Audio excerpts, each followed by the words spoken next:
This church leader tool is the first in a 5-part series in which I will summarize the book, Canoeing the Mountains, Christian Leadership in Uncharted Territory. Now, I know summarizing a book is a dangerous thing. It takes what is some excellent detailed material and summarizes it quickly. But I hope that this will be a blessing in the first place, and I'll be honest about this, to encourage you to get more deeply into the material, to buy the book, to read it, to get more deeply into this idea. But I think even as a summary, it will serve as a blessing, and particularly for conversation and groups, I think this will lead into the material and help spark some discussion. In fact, the church leader tool will end with some questions. So, Canoeing the Mountains is, again, an excellent book. It has some wonderful themes, and you can gain a lot just by looking at the 5 sections to the book. The first of them, about charting uncharted territory, that the world in front of us is nothing like the world behind us. That says a lot for the church. And the second section, that no one is going to follow you off the map unless they trust you on it. So that'll help get us started into this topic. Then leading off the map in uncharted territory, adaptation is everything, is really the heart of the book. Then the 4th chapter deals with the reality of making change, relationships and resistance. You can't go alone, but if you haven't succeeded until you survive the sabotage. And then finally, just the summary, that transformation, everybody will be changed. So let's go ahead and dive into the first of those sections. And my quick summary of the world in front of you is nothing like the world behind you. So the fundamental understanding that the church has served as a place where we offer Christian services, but in today's quickly becoming post-Christian and in many places post-Christian society, there is less demand for this.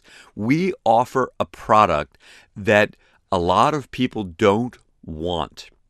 And we need to face that and think about that and think about how we can then impact people and our society and culture, knowing that the world around the church has changed. When we face that, then we can be ready to adjust to that and connect in a very different way.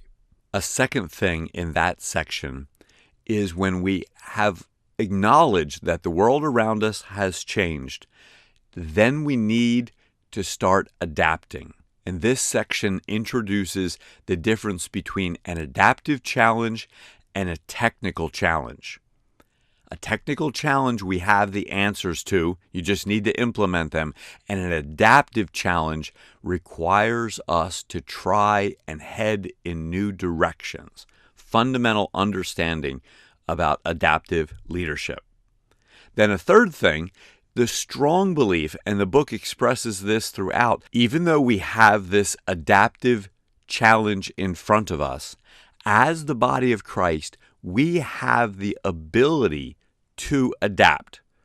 The body of Christ has done this in the past and has the ability to do this now, even as our own bodies have the ability to adapt to weather conditions and health challenges. The body of Christ can do this, and this spirit is contained throughout the book, that we can do this when we set about to adapt.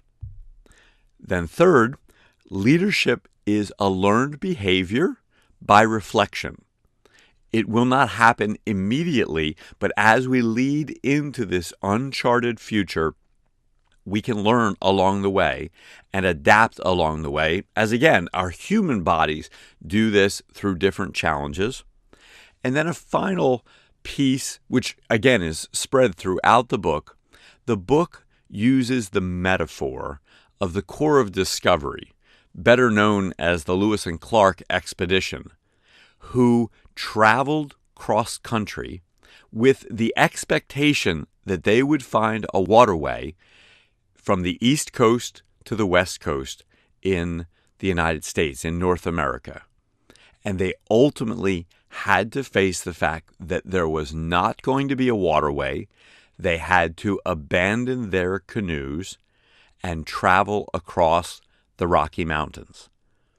And this is a primary metaphor for the change, for the adaptation that our church and our congregations will need to make.